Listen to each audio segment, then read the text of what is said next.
a crisis may hit close to home. And the first major crisis which hit my life was 22 years ago, when Hurricane Andrew hit South Florida and the eastern seaboard. Tragically, in Miami, there were over 50 deaths. There were 160,000 people who were temporarily homeless. I was nominated to head up this major rebuilding and relief effort. So I said yes. And in less than 24 hours, Neighbors for Neighbors was up and running. By the time we arrived in downtown Homestead, night had fallen, and it was pitch black. There was no electricity, obviously no stoplights. Suddenly, the police car in front of us came to a screeching halt. And the two police officers got out and met Miami-Dade police, and they said, there are criminal snipers on the roof. They're looting the stores. Well, the two police officers immediately opened the trunk of their car. They put on bulletproof vests, and I had gotten outside the bus with my friend Phil Goldfarb, and Phil looked at the police officers and he said, do you have two of those vests for me and my friend Chuck? Well, unfortunately, they didn't have any more bulletproof vests. We had a choice to make. Do we turn around and hightail it back to Fort Lauderdale, or do we carry on? And the choice I made was, we have people who do not have any food, water, and limited clothing. We're going to go on to Homestead High School. When we arrived at this makeshift shelter, there was over 200 tents outside the high school. And it was like a war zone. And when I stepped off the bus, I saw a woman. She was in her early 30s. She was an African-American lady. Her name was Yolanda. She had two children, one a 3-year-old boy, the other a 2-year-old daughter. And there was a look of fear in this woman's eyes that I'd never seen before in my entire life. So I got back up on the bus, I grabbed a couple of teddy bears, I gave them to Yolanda, and she said, thank you. Thank God you're here to give hope to my children. Well, that night we fed over 200 people. We provided water. We provided clothing. And it was the beginning of an effort which we would, that month, the first 30 days, have over 4,000 volunteers. We thought this was going to be a 2-month, 3-month effort. Well, 22 years later, we are still providing help. As a board of director for the Fort Lauderdale Chamber of Commerce, I became friends with a lady by the name of Stephanie Toothaker. And when Stephanie went on her interview at the law firm, the CEO was so impressed with her that the CEO offered to double her salary. But there was only one problem.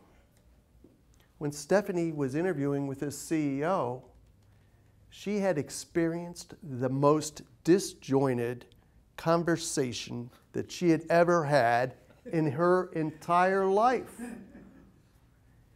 And when Stephanie was sitting there, something just didn't seem right. She then told this CEO, by the name of Scott Rothstein, that she was going to have to think about this. Her gut told her that something just was not right. To Stephanie's credit, she declined the job offer from Scott Rothstein in the law firm of Rothstein, Rosenfeld, and Adler. Fortunately, Stephanie avoided a $1.4 billion Ponzi scheme.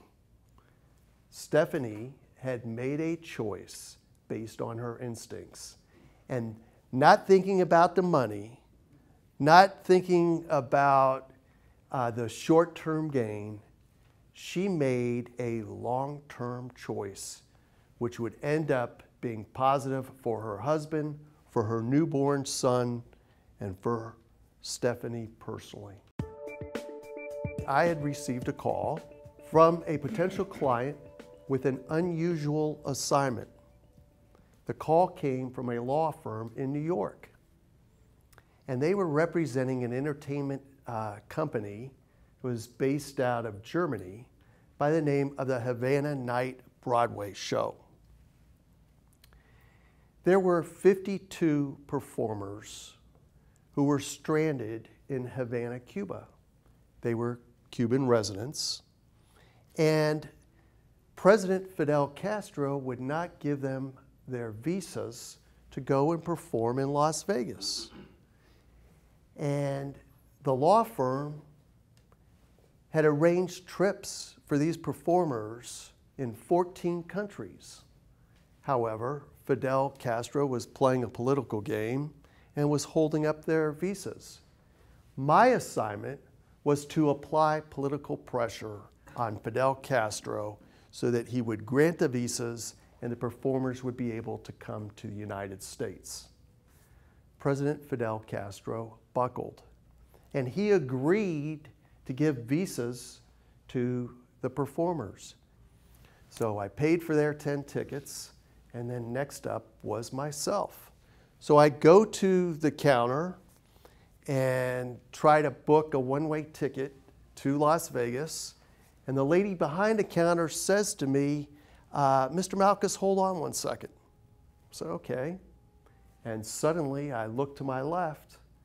There's a half dozen FBI agents and Houston police officers.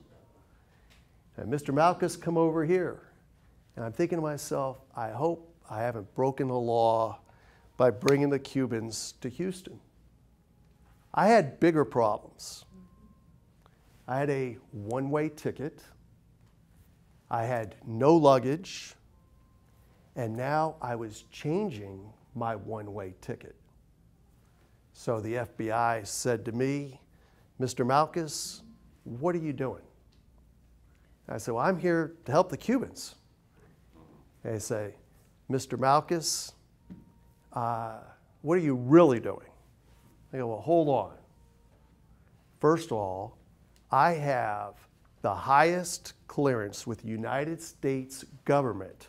So look in your computers and you will see that I have high security clearance as a civilian. Fortunately for me, as a result of Broward Navy days, I had 6 months prior came down from Virginia on the USS Bataan, and I had achieved high security clearance. So that volunteer experience with Broward Navy days not only saved my hide, but also allowed me to rejoin the Cubans who had no money, who had no place to stay, and were stuck waiting for me. By being involved with these types of community organizations, you not only get a great feeling, but there could come a point in time in your life where you'll have a good experience, one that you would have never have thought of.